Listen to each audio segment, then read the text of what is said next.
Le prétexte pour parler de l'enfance est tout trouvé avec Halloween, mais si ça m'amuse d'en parler, déjà, c'est parce que ça fait longtemps qu'on en parle d'Halloween et que le destin de cette fête anglo-saxonne m'a toujours agacé depuis qu'on l'a introduite dans l'univers français.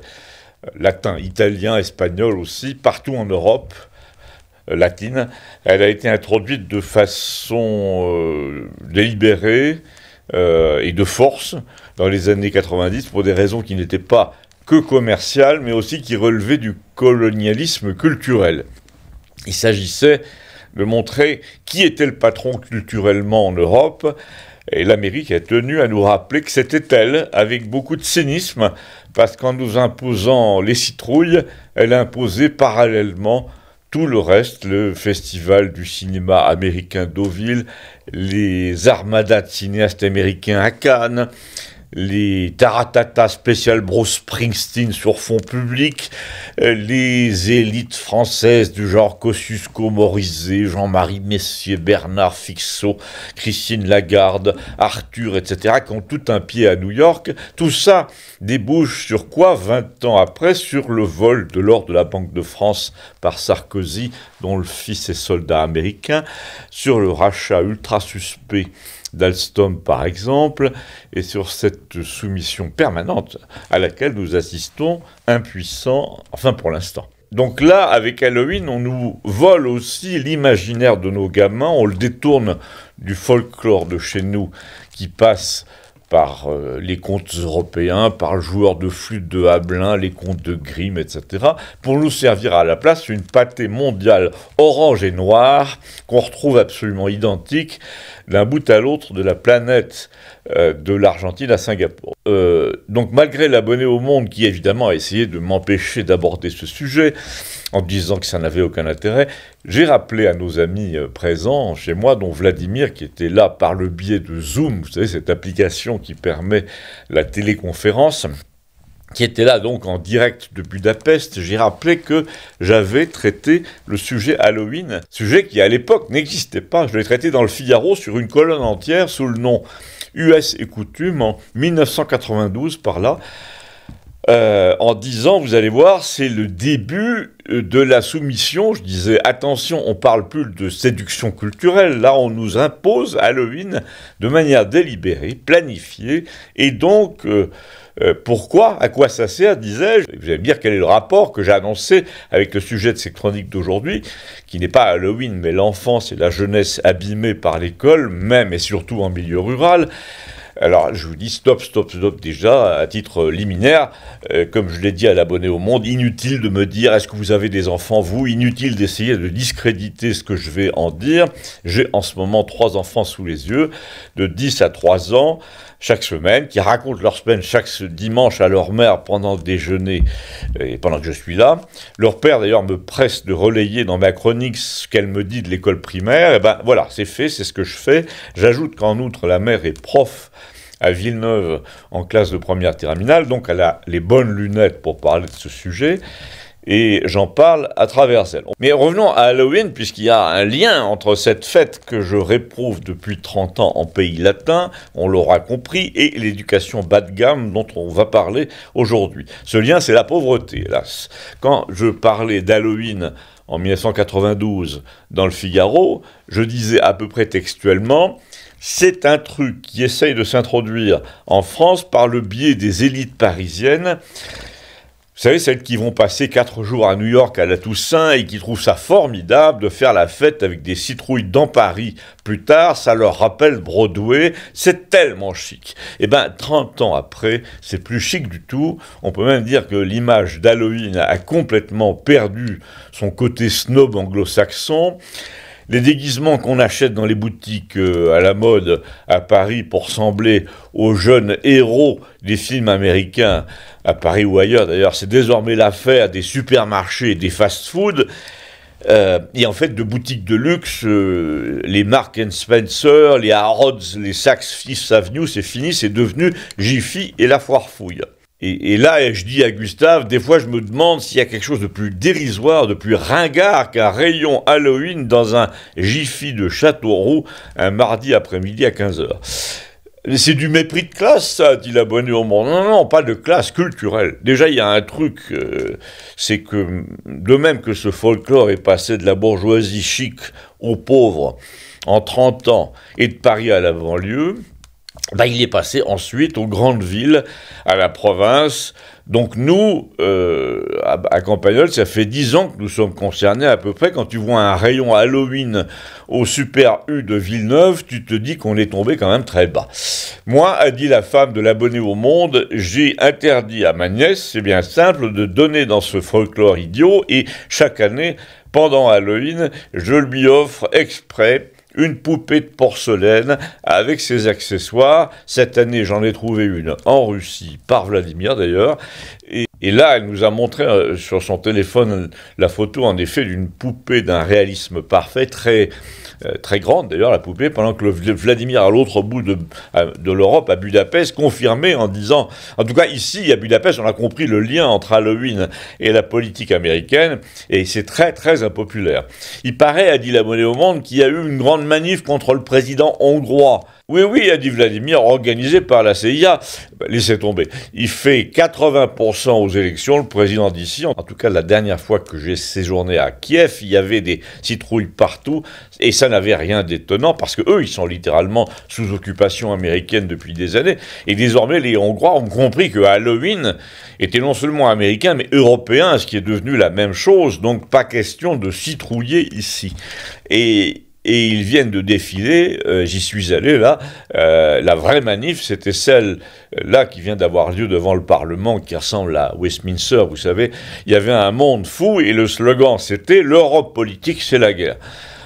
On sent le slogan inspiré par Poutine, a dit l'abonné au monde. Et là, on sent la réflexion inspirée par la connerie, a dit Gustave. En tout cas, a dit Léon, de son ton d'oracle, l'Ukraine ferait bien de ne pas exciter la colère des morts en fêtant Halloween à Kiev, parce que le 1,5 million d'hommes qu'ils ont enlevés à leur famille sous les abris d'autobus pour les faire massacrer dans des champs de betteraves va finir par intervenir directement dans la stratégie sur le terrain. Et apparemment, Poutine a les morts ukrainiens de son côté pour que ça cesse, et ça va cesser. Bah d'ailleurs, a dit Léon, il faudrait mieux demander tout ça à Vladimir, qui est à l'écoute là-bas de la communauté hongroise en exil. Oui, oui, a-t-il répondu, il y a beaucoup de jeunes hommes, notamment, qui viennent étudier à Budapest pour échapper à la conscription depuis 4 ans. Il y en a beaucoup moins qu'en Pologne, il est vrai, a dit Vladimir. La Pologne est littéralement truffée d'Ukrainiens qui attendent que ça passe, et ça, personne ne le dit. Et pour ce qui est de la Hongrie, en Hongrie, on attend le règlement de paix, Trump-Poutine, parce qu'on sait que la Hongrie va récupérer dans la foulée les territoires volés par le traité de Trianon en 1920.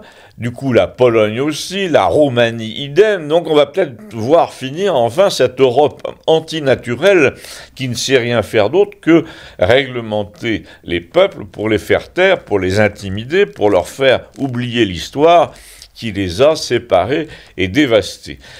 Oui, a dit Léon, il ne faut pas négliger le côté détournement d'attention. On a l'impression que les fonctionnaires européens se disent « on va leur infliger ça et ça, comme ça, ça les occupera et ils ne vont pas défendre leurs droits millénaires ».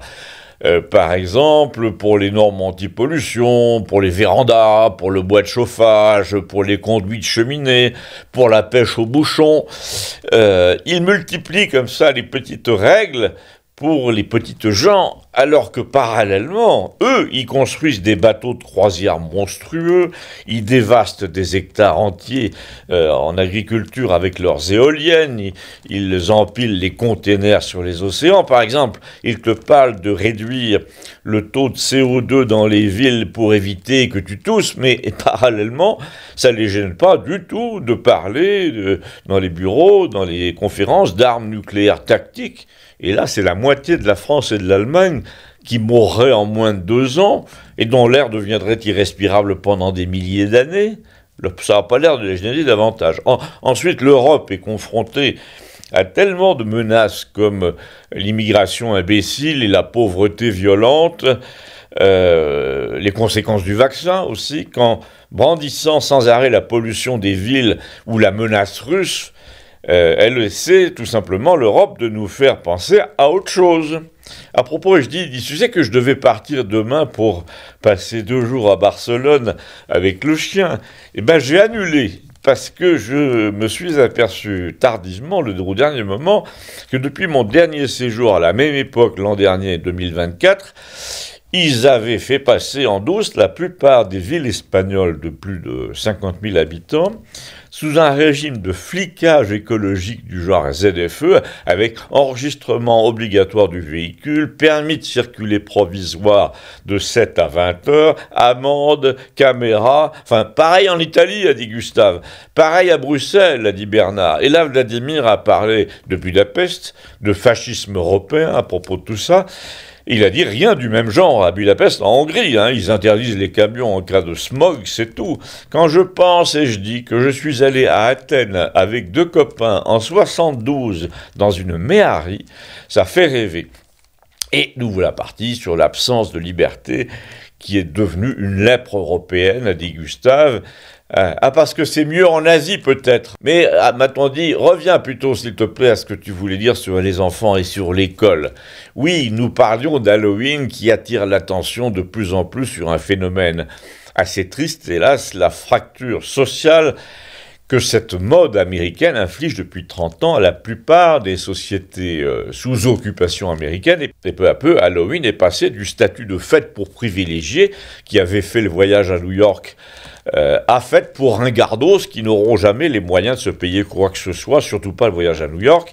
C'est surtout Gustave que ça passionne, qui est assez brutal sur tous ces sujets culturels, et comme l'abonné au Monde commençait, lui, à parler de mépris social parce qu'on débinait les gosses de pauvres qui fêtaient Halloween, Gustave a répondu... Et faut pas confondre, c'est tes copains du gouvernement à chaussures pointues, là, qui sont responsables de cette situation. Ils se sont dit, Halloween, c'est pas mal, ça va prendre la place de toutes les fêtes européennes qu'on peut pas supporter, les fêtes locales, les fêtes chrétiennes. Oui, je dis bien, il y a derrière tout ce cirque, a dit Gustave, un côté anti-catholique absolument évident. Et là, l'abonné au Monde a commis une bourde. Il a osé citer le nom Zemmour, en disant qu'on se plaçait dans la même optique que lui à cette table, défendre la civilisation européenne au nom du catholicisme, etc., sous-entendu contre les Arabes et les musulmans, en blâmant l'innocent Halloween. Bravo, a-t-il dit. Compliment. La brouhaha générale, parce que chacun avait un truc à dire, même Christiane, même Maude, même Francesca, même Hervé, mais surtout Bernard, le seul d'entre nous qui avait été dans les ordres, après tout. Et Bernard a dit, il fait aucun doute que le thème des tourments infligés aux vivants par les morts est un thème qui n'a rien de catholique et qu'il s'agit plutôt d'une représentation de force démoniaque. Et là, immédiatement, on a eu droit au couplet de l'abonné au Monde sur les Celtes. Parce que c'est bien simple, l'abonné au Monde réagit exactement sur tous les sujets, comme les pédants qui lisent la presse de gauche et désormais qui lisent le Figaro, puisque c'est devenu la même chose. Ce n'est pas qu'il a des idées sur tout, il a surtout les idées qu'il faut avoir. Et comme pour ma part c'est un peu le contraire, j'ai expliqué que Zemmour essayait là habilement, enfin plus ou moins habilement, de nous dire qu'il fallait défendre la civilisation judéo-chrétienne, dit-il, elle était la clé de notre identité. C'est marqué sur la couverture. Et que toute la presse est à plat ventre, comme d'habitude en ce moment, à ce sujet, devant lui, mais c'est à cause de la mention judéo, qui permet d'associer les chrétiens à la lutte contre les Arabes qui en veulent à Israël. Et là, Maude Stein, je le rappelle, a dit exactement. C'est tout à fait vrai. Je rappelle aussi que Maude a eu un père américain et qu'elle y a vécu souvent, et elle a dit, oui, c'est exactement ça, il a raison. Aux États-Unis, ils pratiquent ce subterfuge depuis longtemps. Ils disent toujours, au fond, juifs et chrétiens, nous sommes de la même famille. Mais c'est pas tellement vrai. Il faut pas confondre les protestants, les pisse froids d'origine anglaise et allemande, avec les autres. Par exemple, demande à un noir américain bien catholique qui va chanter du gospel tous les dimanches. Lui, il sait très bien qui est qui. Il sait qu'il n'est ni de la même famille que les descendants de Prussiens luthériens, ni de la même famille que les juifs hassidiques issus de la Pologne, à un moment du temps de Mohamed Ali. Le noir de base en Amérique a même soutenu la foi musulmane pour marquer sa différence encore plus avec tous ces gens. Il s'est pas fait passer pour un descendant d'esclaves, ce qui est assez con de sa part, parce que les musulmans ont énormément donné dans le trafic humain. Mais passons. Et là, Gustave a gentiment mis tout le monde d'accord, enfin il a essayé, en se référant à mon livre, il a dit « Il y a une seule bonne raison de tolérer le terme judéo-chrétien, c'est la raison culturelle ». Et il en parle, il parlait de moi, il le dit dans son bouquin, qui est un peu le pendant de celui de Zemmour. C'est pour ça qu'il s'appelle À l'endroit. Attends, j'explique. Tu regardes déjà l'apport incroyable des Juifs à l'histoire européenne, de Montaigne à Spinoza, à Proust, à Stefan Zweig, pour ne rien dire de leur rôle comme conseiller des rois et des présidents. Et c'est vrai que c'est considérable tout ça, mais ils n'ont pas pour autant été la béquille de la religion catholique. On le saurait, c'est le contraire, évidemment. Dès qu'il y a eu anticatholicisme et laïcité militante dans l'histoire, après la Révolution française, par exemple, avec la République, ils étaient les premiers sur le coup. Aux États-Unis, ils se sont mélangés avec le christianisme, oui, en effet, mais aux protestants, hein, et pas aux catholiques. Donc c'est un peu fort de café de nous dire à présent: allez, on se tient les coudes contre ceux qui veulent détruire nos valeurs, sous-entendu évidemment les musulmans. Pourquoi dis-je ça? Parce qu'ils ont contribué à les détruire, justement, nos valeurs. Le système américain, protestant, mercantile, judéo-chrétien, comme dit l'autre, le système qui dit tous ensemble, tous unis pour faire du fric, assez de superstitions, fini les grands pardons, les croix dans les villages, laissez tomber vos coutumes locales stériles, c'est ce système-là qui a laminé l'Europe catholique depuis 40 ans. C'est celui qui a encouragé l'immigration tous azimuts, celui qui a débiné le catholicisme pendant notamment les années Mitterrand. Mais Giscard avait bien commencé avant. Et donc maintenant, l'autre là, le zézé, qu'est-ce qu'il fait? Il vient nous expliquer que les cathos doivent oublier le passé et fraterniser avec ceux qui ont invité les dealers qui prient dans la rue à s'installer chez nous. Tout ça afin de lutter ensemble, disent-ils, contre les conséquences. De quoi? En fait, de leurs propres crimes contre les nations et contre les cultures, alors que les autres, quand on y réfléchit, je parle des cathos, ne l'ont jamais commis, ce crime. Ils ont toujours dénoncé la mercantilisation des esprits, du sexe, de la vie humaine en général. Ils ont toujours dit que c'était bien d'aider le tiers-monde chez lui, mais pas de le faire venir chez nous.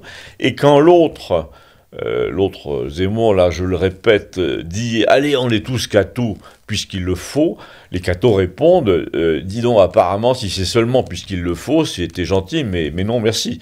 Et là, j'ai arrêté tout le monde en disant que c'était pas le sujet du jour. En effet, je voulais parler de l'école et des enfants, mais j'ai ajouté qu'on trouvait aisément un rapport entre tout ça et ce que j'allais dire, parce que l'écho de ce débat sur la nullité culturelle provoquée par la table rase américaine en Europe, avec pour symptôme Halloween, on en a, hélas, l'illustration jusqu'à Villeneuve et à Saint-Barnabé. Oui, pourquoi?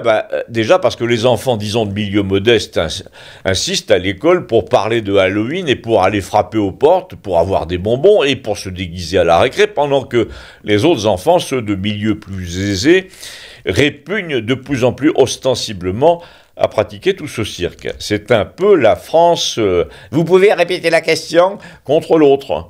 Résultat, et je dis, tu vois les 4 maîtresses de CE2, CM1 à Saint-Barnabé, là, se liguer en faveur des gosses qui veulent des citrouilles. L'occasion est trop belle de blâmer les autres, les gosses de bourgeois, et même de les punir s'ils restent dans leur coin, s'ils sont rétifs. Mais attends, je dis à l'abonné au monde, tu me laisses parler là, laissons tomber à Halloween, en effet, si tu veux. On va parler d'un truc auquel j'ai assisté à l'époque, puisque les gosses me le racontaient chaque semaine, c'est la dinguerie des Jeux Olympiques.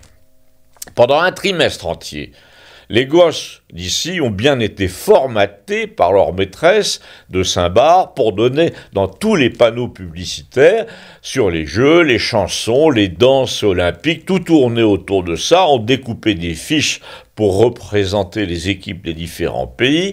On faisait des maquettes, ça a été au point que la mère de famille, ma copine Sylvie, je dis qu'il y avait 2 gosses en classe à Saint-Barnabé, a envoyé une protestation à la maîtresse de l'aîné, en disant « Dites donc, mes enfants ont mieux à faire à l'école que ces débilités olympiques ». Et elle a parlé des fondamentaux. Que n'avait-elle pas fait ? Parce que ces 2 gosses ont été immédiatement mis en quarantaine, en harcèlement comme on dit maintenant, une quarantaine dont ils sont sortis aisément grâce à l'appui d'autres gamins rétifs aux mêmes niaiseries olympiques. Ils étaient 5 ou 6, il y en avait même un qui disait « Madame, qu'est-ce qu'on fait si on a horreur du sport ?» Donc le climat à l'école était très mauvais, ils avaient tous autour de 9-10 ans, hein, notamment à cause d'une enseignante idiote qui est sortie de ses gonds et qui a commencé à brimer nommément les 2 enfants de ma copine Sylvie sur le thème « Voilà des enfants qui lisent des trucs sur Internet toute la journée, qui ont des poules et des canards, des idées sur tout, plein d'animaux à la maison, qui connaissent une foule de choses sur la nature et sur la vie sauvage, des enfants qui lisent mieux que les autres, qui sont meilleurs en calcul, qui ont l'audace de dire qu'on ne travaille pas assez à l'école, mais, a-t-elle écrit aux parents, l'école est le lieu de l'éveil, les enfants ont tout le temps ensuite à la maison pour faire du calcul pendant leurs devoirs. Et là, Christiane est intervenue en bonne psychiatre, elle a dit, il faut savoir décoder tout ça, comme elle est fragile, cette fille, j'imagine, sur les fondamentaux, je parle de la maîtresse, la plupart des enseignants sont nuls en orthographe, par exemple, mais aussi en dessin, en culture générale, en calcul mental, elle préfère sans doute insister sur tout ce qui permet d'éviter d'être évaluée. Déjà, en tant que prof, elle, et puis c'est encore mieux si on n'évalue pas non plus ses élèves, ça permet d'éviter de s'apercevoir qu'il y a des flèches dans la classe et des brels. Ne dis pas ça, c'est un vocabulaire insupportable, a dit l'abonné au Monde. C'est celui que les enseignants emploient entre eux, désolé. Et quand l'éducation nationale, non plutôt l'OCDE, te dit qu'un tiers des bacheliers en France, des bacheliers, hein, a le niveau mental d'un enfant de 10 ans, tu te dis qu'autrefois, c'était un tiers des enfants de 10 ans qui avaient le niveau mental d'un bachelier d'aujourd'hui. C'est surtout ça qu'il faut voir. Non, ce qu'il faut voir, et je dis, c'est que les gosses en question, ceux de Sylvie, ont dit « je ne viens plus à l'école pour être brimé par la maîtresse et pour faire des découpages olympiques ». Ils ont fait une lettre avec 2 ou 3 autres gosses de la classe pour dénoncer au rectorat, hein, le traitement de la quarantaine qui leur était imposée pour raisons sociales, sous-entendu, les parents sont aisés, tu t'appelles Guillaume et pas Ryan ou Jason, donc tu vas en baver. Et là, le rectorat s'est mis à avoir peur de la lettre, de la rumeur, le maire aussi, parce que si ça dégénérait, d'autres familles pouvaient décider de ne plus envoyer les gosses à l'école, et l'école devrait peut-être fermer faute d'effectifs, donc on a décidé qu'on déplaçait à Villeneuve les 2 enfants protestataires dans une autre école, comme ça en cours d'année. Et là, et je dis stupeur, les 2 gosses se font punir aussitôt par les enseignants de Villeneuve, ils sont là depuis Pâques dernier, donc pour avoir osé jeter le doute sur une collègue dans l'autre école, et tu t'aperçois qu'en fait le système de crédit social à la chinoise existe déjà chez nous, ça s'appelle des ceintures. Ceux qui sont connus comme de bons éléments ont des ceintures noires ou marron, puis les autres sont dans le jaune, dans le blanc, mais c'est souvent un truc qu'on acquiert au bout d'1 an, 1 an et demi. Or, eux, les nouveaux arrivants, sont trop récents pour avoir gagné des galons, donc ils restent classés jaunes depuis 6 mois, malgré un comportement tout à fait convenable, et ils n'ont aucun des privilèges attachés à la fameuse ceinture marron ou noire, et là, tu t'aperçois que le problème des analphabètes de l'OCDE est bien plus marqué dans cette grande école de Villeneuve. Les différences sont très très accentuées, il y a beaucoup de gosses, disons d'une autre origine, et le corps enseignant fait tout, non pour réparer la différence de niveau, pour la compenser, mais pour la cacher.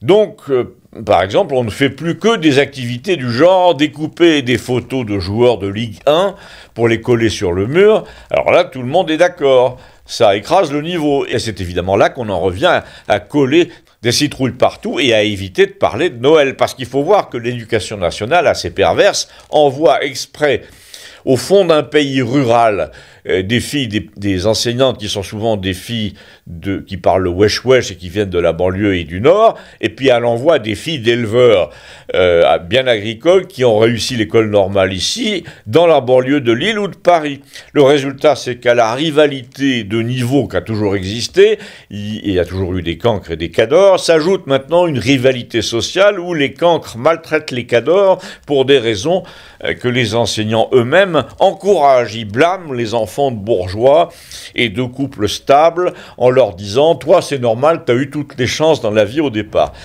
Alors attention, les chances, ça ne veut pas dire de meilleurs objets, de meilleurs habits avant la rentrée, parce que souvent, dans les familles modestes, il y a justement une pléthore d'objets et de vêtements. Non, ça veut dire essentiellement, tu as une famille stable avec un père et une mère qui savent ce qu'ils font, des parents qui ont un caractère affirmé, qui ont des principes, qui font du tourisme local, même à Bordeaux ou à Metz, avec leurs enfants, qui les emmènent un peu partout, qui corrigent ce qu'ils lisent sur Internet. Donc c'est ça qu'on te fait payer comme parent. Et dans la société, plus tard, tout sera organisé en fait depuis la France de Mitterrand pour punir sans arrêt ceux qui ont eu la chance de ne pas avoir eu de problème pendant leur enfance, d'avoir eu un grand-père à casquette qui s'appelle René, d'avoir une grand-mère qui lise beaucoup. Oui, ceux-là désormais sont suspects de vouloir résister au temps nouveau. Eh bien, et je dis quand on regarde bien, on s'aperçoit qu'en effet, nous sommes très nombreux à vouloir résister au temps nouveau et très nombreux à être convaincus que ce laminoir de l'éducation nationale n'est que le complément de l'autre, sa préparation, et que c'est pas pour rien qu'Halloween est entré à l'école, enfin dans nombre d'écoles, car nombre d'écoles sont devenues le lieu du décervelage sur consigne du rectorat. L'opération Jeux Olympiques était évidemment pilotée, comme ils disent tous maintenant, c'est le mot piloter qui s'emploie, au niveau du département. Et pourquoi en faisait-on une affaire aussi essentielle dans les écoles? Parce que Bribri elle-même en faisait une affaire essentielle et personnelle. A dit Maud, il est évident que cet événement olympique a été phagocyté par le pouvoir français pour des raisons idéologiques, ésotériques.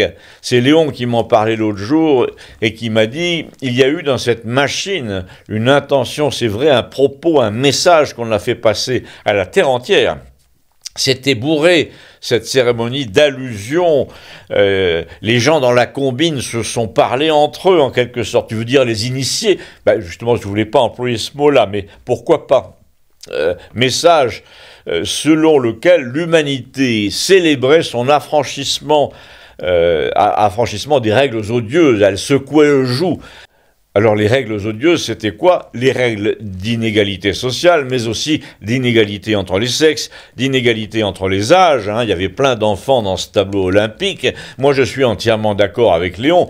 Dans cette affaire, il s'agissait de dire « Nous ne sommes pas uniques et complémentaires, nous sommes identiques et partenaires. Comme en amour, jeune et vieux, homme ou femme, tiers-monde ou non, fini le quant à soi, l'aventure future et collective, elle est métissée, etc. » Léon a dit, comme on avait l'air de lui demander son verdict un peu sur tout ce genre de choses, la grande obsession du système désormais est de tuer dans l'œuf la tentation de l'originalité, je dis pas de l'intelligence, c'est bien plus subtil.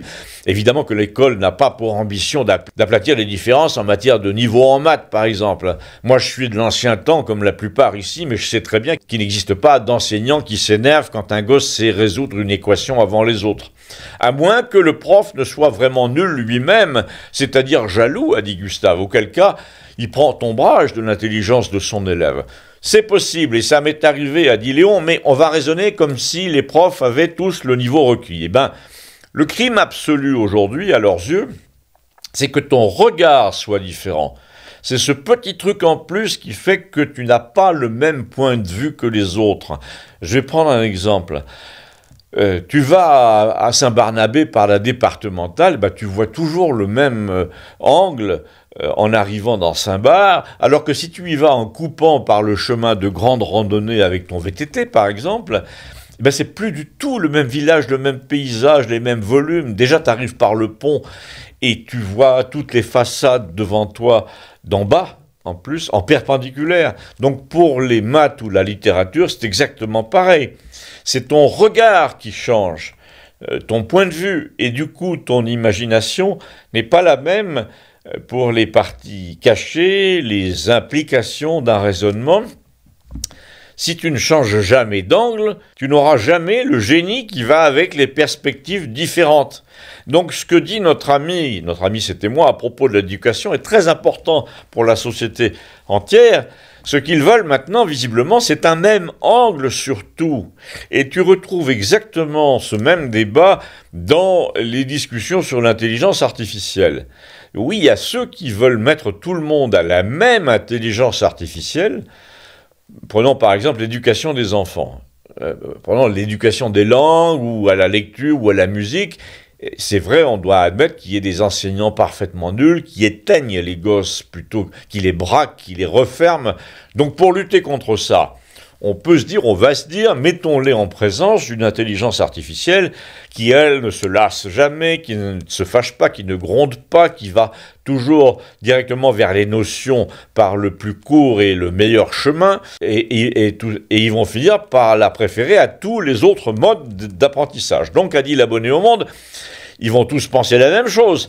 Oui, mais le problème, c'est pas qu'ils vont penser tous la même chose, ils vont surtout penser les choses de la même façon. Et c'est là, a dit Léon, le principal danger qui guette le monde européen s'il se laisse gagner par la mode chinoise. Les Chinois pensent très bien, mais tous de la même façon. Et nous ne voulons pas de ça en Europe, et nous l'éviterons, a dit Léon, et vous savez pourquoi ? Parce que, je vous l'ai déjà dit souvent, ils seront bientôt, les Chinois, convertis, retournés de l'intérieur, mais pas par une conversion religieuse à la façon des missionnaires d'autrefois, non, par un retour au confucianisme, qui est leur tradition chrétienne à eux, par un retour au bon côté de la force, au royaume des cieux. Je pensais à Dimaude qui croyait à rien, mais malheureuse au contraire, a répondu Léon. On parlait de Halloween à l'instant, mais ils sont obsédés littéralement par les mauvais esprits. Il y a une période au milieu de l'été chez eux où on fait des offrandes pour apaiser la colère des morts. Et ce qui est encore plus signifiant, on allume des lanternes pour guider les morts vers la lumière, on leur donne à manger afin qu'ils ne dévorent pas les vivants.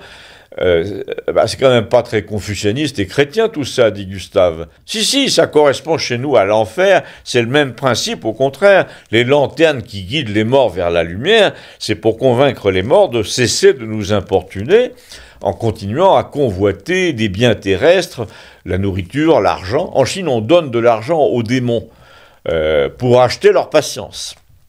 Tout ça pour vous dire qu'il existe dans l'esprit chinois un premier étage de l'au-delà, plein de fantômes maléfiques et menaçants, et puis un deuxième étage de sagesse et de paix éternelle, et donc on en revient partout au même principe, partout sur la Terre, principe que je vous ai rappelé souvent parce que je le sens intimement. Toute l'histoire humaine est faite de cette lutte entre les gens qui croient à l'empire terrestre, qui ne veulent voir que ça, au point qu'une fois morts, ils deviennent ou ils restent des démons pour pouvoir y retourner dans l'empire terrestre, et ils font payer leur convoitise impuissante aux vivants. C'est le principe de Halloween. Et des démons chinois, et dans toutes les cultures, ça existe. C'est ce qu'on appelle en ésotérisme le bas astral. Et puis il y a une autre force, un autre royaume qui est celui des cieux, du second étage et des étages supérieurs de l'au-delà, parce qu'il y en a plein d'autres. Et je vous l'ai dit et je vous le répète, le grand débat du futur va opposer les autorités. Ils vont vouloir intimider les foules qui, à cause de la réanimation, des progrès de la médecine, sont désormais très nombreuses à avoir connu une fois dans leur vie le royaume de la lumière, le deuxième étage, si tu veux, et ça les rend incapables de tolérer une société où on ne fait que des saloperies à autrui pour réussir. Or, quand tu regardes le système marchand, ce n'est plus que ça, des saloperies à autrui pour réussir. On vient de voir qu'il y a des gens qui font des sacrifices humains pour ça, pour attirer la bienveillance des démons, pour avoir de la chance. Je vous précise, mais allez vérifier, que c'est le principe des superstitions chinoises, disons, de bas étage. On achète la chance en affaires, par exemple, auprès des morts. Donc moi je crois, a dit Léon, que l'énorme nouveauté historique, c'est le pourcentage des gens qui se sont réveillés, qui vont se réveiller après avoir vu l'au-delà, le vrai, et qui vont changer, qui ont changé de vie. Et je vous ai dit, à Martelet-Léon, il va arriver un truc général qui va augmenter ce pourcentage terriblement. Notre pauvre Léon est devenu complètement timbré, a dit l'abonné au Monde. Et sa femme et Maud l'ont fait taire, et Léon a continué en disant « Mais moi, je vous l'ai dit, quand j'étais jeune, pendant mon accident, quand ma voiture est tombée dans le ravin, j'avais une chance quasi nulle d'en réchapper, ben, j'ai quitté mon corps pendant la chute de la voiture. Je me souviens très bien, pendant le moment où elle a rebondi, elle venait de rebondir sur le dernier rocher, avant la suite, il y a eu un silence qui correspondait aux 2-3 secondes où je suis tombé de 10 ou 20 mètres dans les arbres. Et ben j'étais dehors à travers la carrosserie avant le choc. C'est pareil, paraît-il, pour les rares survivants des chutes d'immeubles qui font 30 étages le long de la façade. S'ils en réchappent, eh ben, ils s'échappent de leur corps pendant la chute.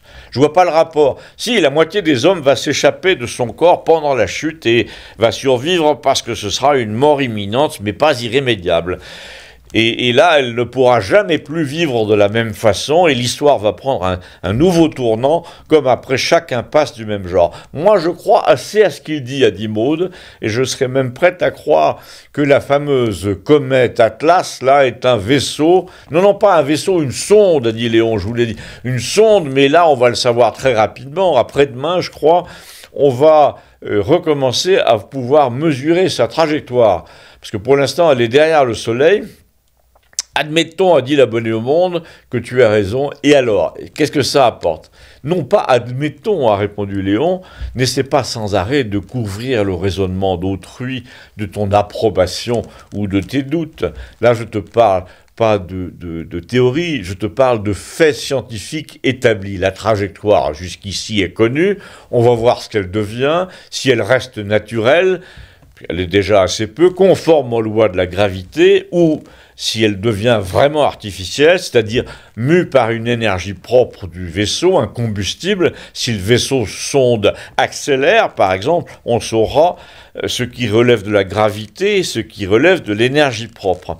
Attends, a dit Gustave, ils ont pu aussi bien inventer ce truc-là. Je veux dire, la CIA, c'est peut-être un complot pour impressionner les esprits dans le monde entier. Il y a des rumeurs là-dessus, d'un scénario de ce genre monté par la CIA, le projet Blue Beam, ça te dit rien? L'idée, c'était que les aliens inventés par la CIA devaient faire peur à tout le monde sur la Terre pour pouvoir réunir tout le monde dans la même crainte. Un peu comme pour le Covid. Sauf que là, non, il y a des observateurs privés avec leurs télescopes privés. Non, j'ai l'impression, a dit Léon, que c'est un vaisseau automatique vraiment d'origine lointaine et qui va, en effet, terrifier tout le monde sur la Terre au point que l'humanité va connaître une EMI, une expérience de mort imminente, probablement liée à la tentation d'une poignée d'imbéciles de déchaîner le feu nucléaire. Eh ben quoi ? Cette tentation va leur passer, crois-moi, parce qu'ils vont s'en mordre les doigts tout de suite. Les aliens ne plaisantent absolument plus avec ce genre de truc. C'est cette semaine, ça, dit Francesca? C'est charmant. N'oubliez pas, a dit Léon, le rôle de l'Élysée dans tout ça. Il va montrer clairement qu'il est du côté des esprits mauvais, de la malveillance. Et d'ailleurs, là c'est moi qui parle, ce matin même, il semble endosser, l'Élysée, ce rôle à merveille, puisqu'il poursuit son propre peuple devant un tribunal pour avoir douté de sa franchise, légendaire, comme chacun sait, en se servant d'une loi qu'il a fait fabriquer exprès pour ça. Il a raflé comme ça une dizaine d'otages, un peu comme en 1941 où s'appliquait la règle 100 otages civils pris au hasard pour un Allemand tué. Là, c'est pas au hasard, dit l'abonné au Monde. Si, évidemment, tout le monde à l'époque s'est envoyé sur Internet les photos et les caricatures incriminées qui auraient soi-disant empêché de dormir madame. Il y a des milliers de gens qui ont ricané sur les réseaux. Mais on en prend la 10 pour les menacer de prison. Alors certes, ils ne seront pas fusillés comme les otages pendant la guerre, mais c'est quand même le principe de faire un exemple qui est détestable. Et là, l'exemple, ça va devenir le couple de l'Élysée, a dit Léon, comme ça, d'un coup, tu vas voir. Bon, on va voir, apparemment, c'est non seulement imminent, mais ça commence en ce moment même. Et je dis, devant un tribunal, et le fantôme de l'évêque Cochon n'est sûrement pas très loin. À bientôt, merci.